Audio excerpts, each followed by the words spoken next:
It was my pleasure to welcome again the Prime Minister, as well as the other members of the government, a large ministerial delegation to Brussels today for the fourth meeting of our Association Council. These meetings are always a good opportunity for us to really discuss in detail, in depth, our partnership and how we can move forward in areas that are sometimes easy to address, sometimes more difficult, but always with open and frank discussions. At the center of our partnership is the association agreement and the deep and comprehensive free trade area.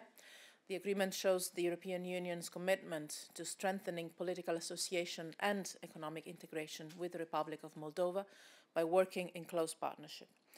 The association agreement and the trade area that we have in place are in the interest of and benefit to Moldovan citizens and European Union citizens, and this is why we have to work together to make sure that all parts of it are implemented and all commitments taken are met. Our comprehensive agenda was reflected in our discussions today. We looked at many different issues, in particular how to improve our economic links, to increase trade and therefore bring jobs, how to strengthen democracy, human rights and support for civil society, who in Europe as well as in Moldova play a crucial role when it comes to accountability, as well as strengthening the rule of law and the fight against corruption. As I said, enjoying the full benefits of our association agreement requires that it is implemented fully. With the Prime Minister and the ministers, we discussed what needs to be done and how the European Union can continue to support and accompany this process in very concrete terms. We had meaningful exchanges on the state of play of key reforms. We agreed that it is essential for Moldova to focus on the full implementation of reforms in key sectors, such as justice, media, energy, and the business sector, with the understanding that all reforms should be sustained and based on a continued, concerted fight against corruption and a strong support for the rule of law. This includes investigations on the banking fraud, which we expect to be finalized without any further delay. The investigations must be thorough, impartial and comprehensive, with a view to recovering the misappropriated funds and to bringing all those responsible to justice, irrespective of their status or political affiliation. We have been demanding this for many years. We expect now this to happen, as the current situation is difficult for us to understand. This is about the credibility of the anti-corruption reforms in Moldova, as well as the credibility towards the Moldovan citizens, who cannot and must not be the ones to pay for the costs of this situation. You know well that resilience is a key area in the European Union's relations with our eastern partners. Moldova makes no exception to that. A resilient state means encompassing all of society, building democracy, trust in democratic institutions and sustainable development. So we also discussed political issues, in particular electoral system. European Union's position on this is very well known. Transparent, inclusive and credible elections at central and local levels are of key importance.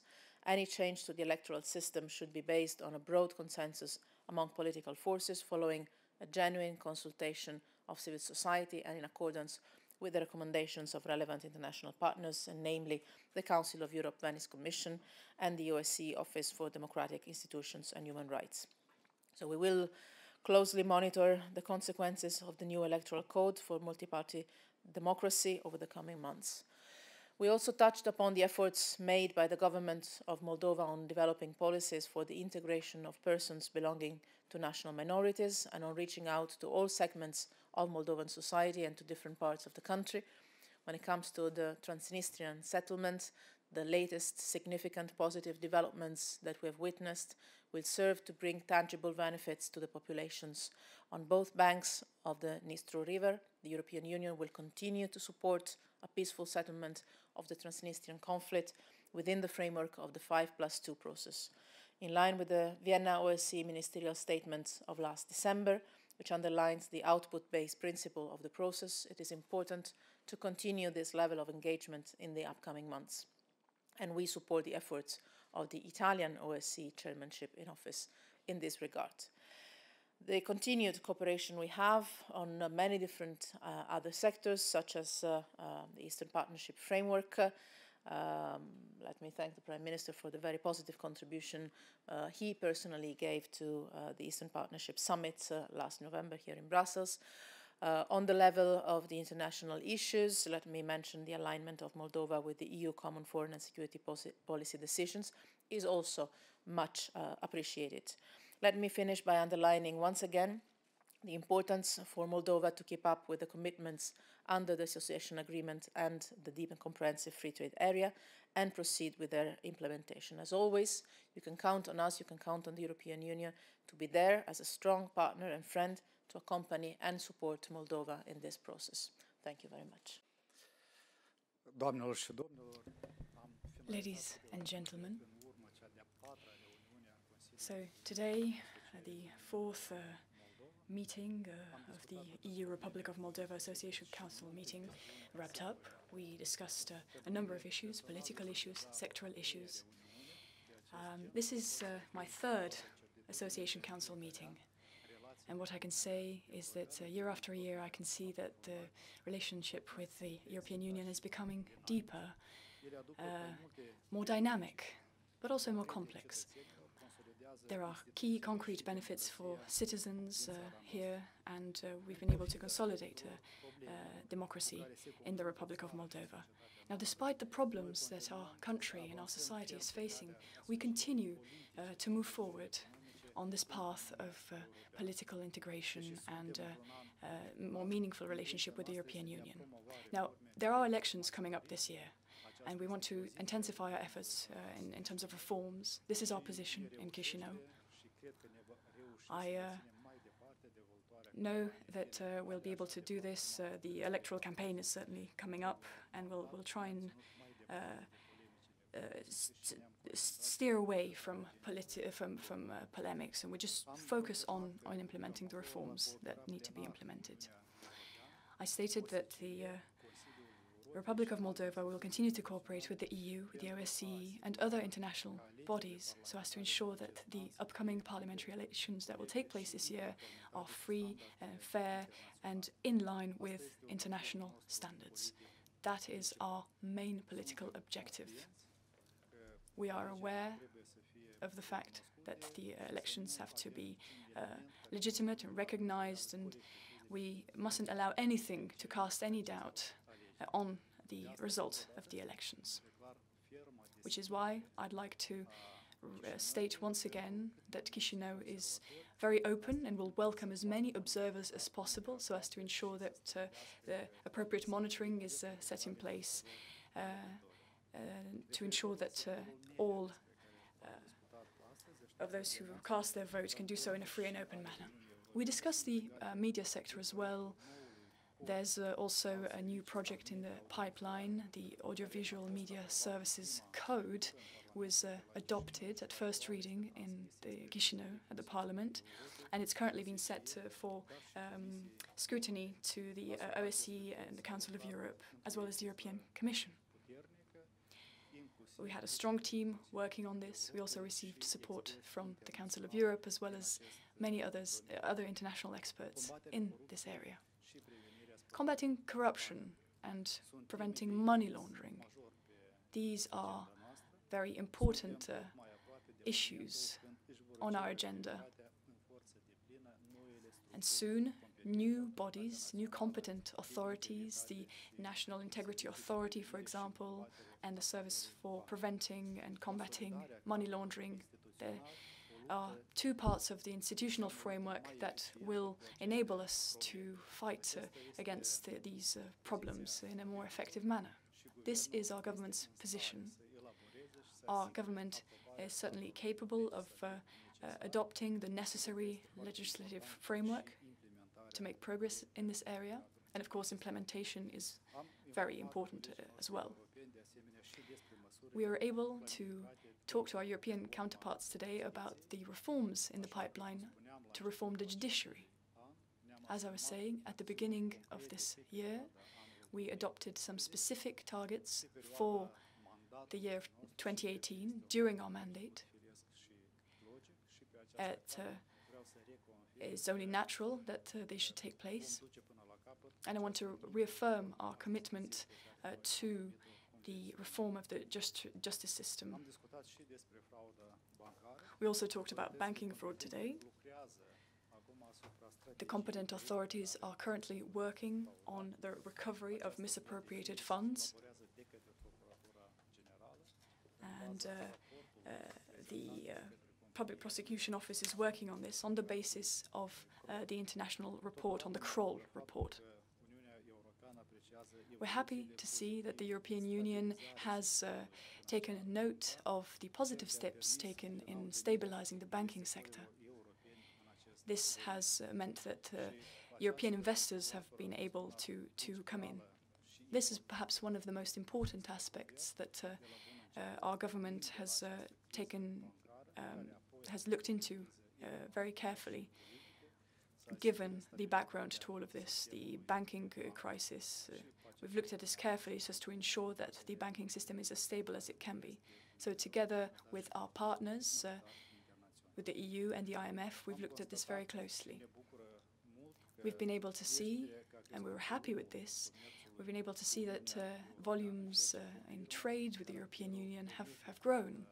This only goes to show that the free trade agreement has been very positive, and some goods have been particularly popular on the EU market.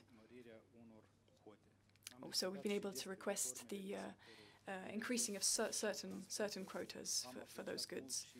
There's been progress in the transport sector as well. We've also appreciated the help offered from the EU when it comes to the implementation of the association agreement. Now, when it comes to conditionalities, macroeconomic conditionalities, we've also taken note of the requirements there.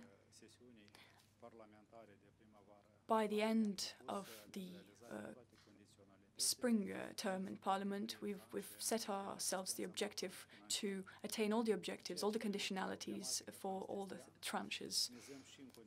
Moving on to Transnistria, we continue to look forward to the continued support of the European Union in the Transnistrian conflict, and we look forward to greater cooperation in this area. Our European counterparts welcomed the efforts that we have made over the course of the past few months, and they've encouraged us to keep going in this virtuous circle. We also discussed perhaps how things can be improved and what additional support can be on offer. Given the situation in the region, we also pleaded for bilateral dialogues as well as improvements in the security matters. Cooperation will enable us to become more resilient when it comes to internal and external conditions. Broadly speaking, we are very happy with the commitment from the EU side, the commitment to continue offering support to the Republic of Moldova in a range of different areas. From our side, we will do everything we can to make this whole process truly irreversible. This is one of the objectives that we set ourselves at the beginning of the mandate, and it's going to continue to be of importance after the parliamentary elections as well. The implementation of the association agreement will be the Chișinău government's #1 priority. Thank you. Thank you. Yeah, dear Prime Minister, Ministers, High Representative, ladies and gentlemen, the Republic of Moldova has adopted and advanced with the implementation of a number of key reforms, and during today's Association Council we acknowledged the progress made by Moldova, and at the same time underlined the need for continued structural reforms, and therefore still considerable efforts are needed and required so that Moldovan citizens can fully reap the benefits of the association agreement. And it's good to hear from the Prime Minister that the forthcoming elections are not hindering you to start or to continue working on necessary reforms, which probably not always are totally welcome by all citizens, but it's important for the future of the country and its citizens.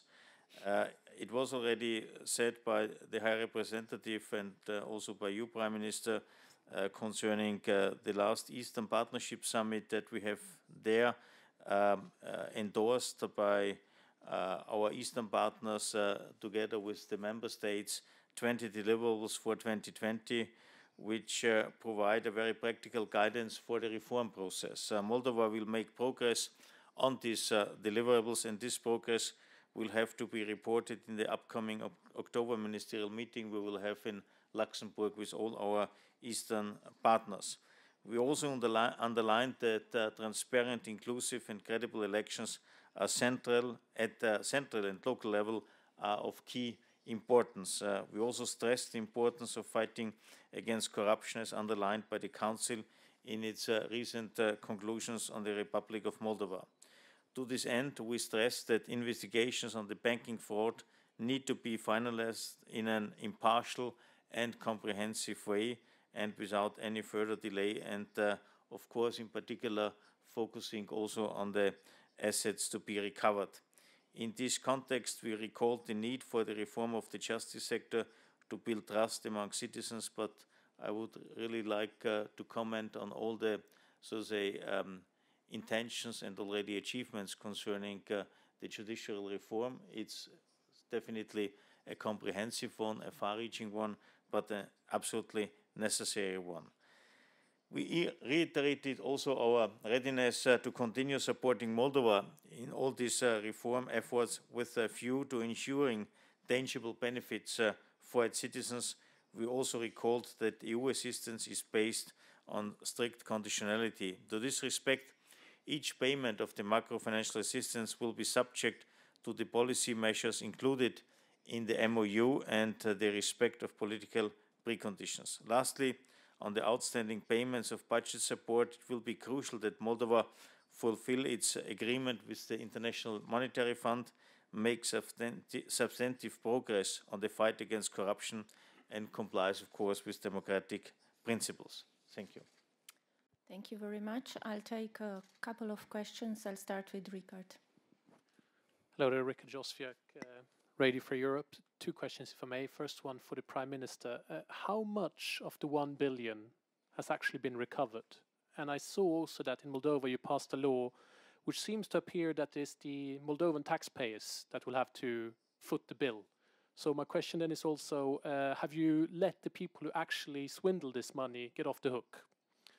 And for the Commissioner Hahn, the MFA, when is the first tranche of payment actually going to come? Because I remember that it was first announced it's going to come around December, then it was April, now we're in May. Is Moldova actually any closer in getting this money from the EU? Prime Minister.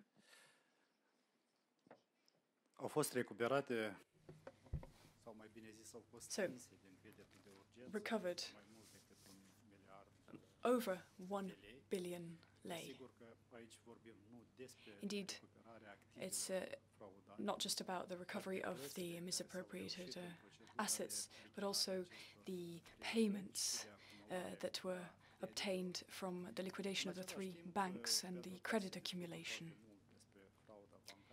Banking fraud is a hotly debated topic at the moment, so I do feel the need to bring some clarity to this. When you said about the taxpayers footing the bill,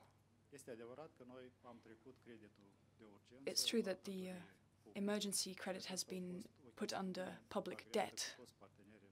That was something that was agreed upon together with our development partners.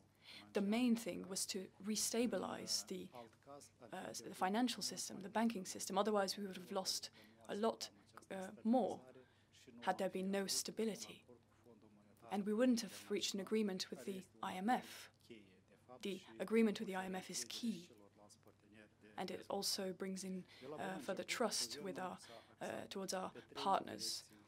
Right from the outset, we had a 3-pronged approach, and I'll name them in the order of priority. 1, to strengthen the national bank through drawing up a legal framework so as to ensure that this sort of fraud could never happen again in the Republic of Moldova. We were successful in doing that. there's European investors nowadays investing in the Moldovan banks, including the European Bank for Reconstruction and Development. And that was to do, this achievement had to do with the government and government decision. The second approach was to investigate the fraud and to bring those responsible to justice. In the Republic of Moldova, we've been able to identify some of the perpetrators, some of those who were involved in the banking fraud. And there's a number of trials ongoing. In the coming month, a high-level strategy will be drawn up on the basis of the report issued by Kroll. And the public prosecutor will be responsible for this. So that's happening over the coming month. They'll be working together with the National Agency for Recovery of Goods and also with the support of the company I mentioned, the international company. And the third part of the approach was to recover the cash and the assets, and that's no easy thing. The investigation has been going on for about 2.5 years now in the Republic of Moldova. There were some expectations that were raised. There were expectations on both sides, on the citizen side, on the partner side, and they were quite high, actually. And you'll see in other examples in other countries as well, this type of investigation takes years. It's a very complex matter. And our international counterparts have been able to identify that as well. Now, I'm sure that all the perpetrators will be identified and they will be brought to justice in due course. Now, in the meantime, what we've been able to do is to take the appropriate measures so as to bring stability back to the Republic of Moldova. Thank you. Yeah, concerning the MFA, there are still 2 outstanding conditions from the MOU, which are not yet met. The first is the National Integrity Authority is not yet fully functioning. It's about an ongoing recruitment process. And the second is there is a need for a supplementary budget to be adopted to make the anti-corruption institutions work. And on top of that, of course, it's necessary that the IMF provides a good report, which, according to our information, could be adopted in June. So if the 2 conditions are, so to say, done or delivered by the end of May, which I think should be feasible, and provided that there is this positive report from the IMF, it could be possible to pay the first tranche still before the summer break, meaning in July. If it's not by the end of May, we immediately enter into the, so to say, autumn perspective. But then we are almost there where you have been, but only 1 year later. I'll take one more question from Moldovan press and then we wrap it up. Alexei Lungu, Prime TV Chișinău. I got a question for High Representative and for the Commissioner. What's your opinion on the last government achievements? And the question is, do you plan to come to Chișinău and when it might be the visit? Thank you. Maybe I can start. As Commissioner said, we've seen some progress that we acknowledge and we encourage. On reforms in different sectors, but I would say that we also identify together some key areas where reform and a lot of efforts are still needed, in particular results are still needed. And I would underline here the anti-corruption work, the banking fraud, the electoral code, that are not new issues, but are issues that need to be addressed and solved, not because Brussels asks for it, but because we understand the Moldovan citizens have high expectations on these issues to be addressed. Very much looking forward to visiting Chișinău again.